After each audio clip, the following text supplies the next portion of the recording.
already know. I go into work at 2 every day. There's a lot of stuff that I have my hands in before the news. I have to check over what reporters bring me, make sure none of that's going to get a suit, right? Liability is a huge deal, right? News reporters are out in the field all day long, sometimes have a lot on their mind. They're trying to cover both sides of a story very well. And so they bring that back to us as anchors. Our job is to go through that information, make sure it's concise, make sure it's accurate, make sure it's tight, right? We don't have 4 minutes to explain a Neosho City Council meeting, right? So you have to be able to break that down into about a minute 30 to tell the story. So you have to make sure that when they break down an entire hour meeting, that when they break it down, they're breaking it down in a clear, concise manner that has both sides covered and presented well, to where there's no chance of a lawsuit. That's really the most important part of my job, is to make sure that the information that we get won't get us in trouble.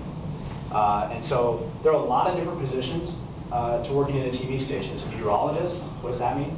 Yes, okay. It's the scientific term for the weather person, okay. There's sports anchors, sports reporters, news anchors, okay. Then there's a whole slew of jobs outside of the on-air talent that you see. There's production people, there's camera operators. A lot of high school students are hired to run the cameras, so that's a possibility for those of you, as you guys went to high school. There's a lot of the behind-the-scenes jobs. Salespeople, which are instrumental. If we couldn't be on television, we didn't have a sales team.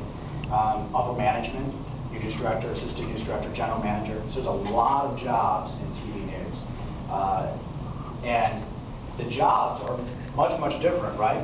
Our meteorologist covers all the weather stuff. So we stay out of the weather for the most part. But sometimes weather becomes news, right? If a tornado causes damage, that's no longer really a weather story, it becomes a news story. And so there's times where we really have to be educated when it comes to weather. Same thing with sports. The sports player is killed, that goes from sports to a news story. And so a lot of times there's an intermix in the news as well. What kind of questions do we have?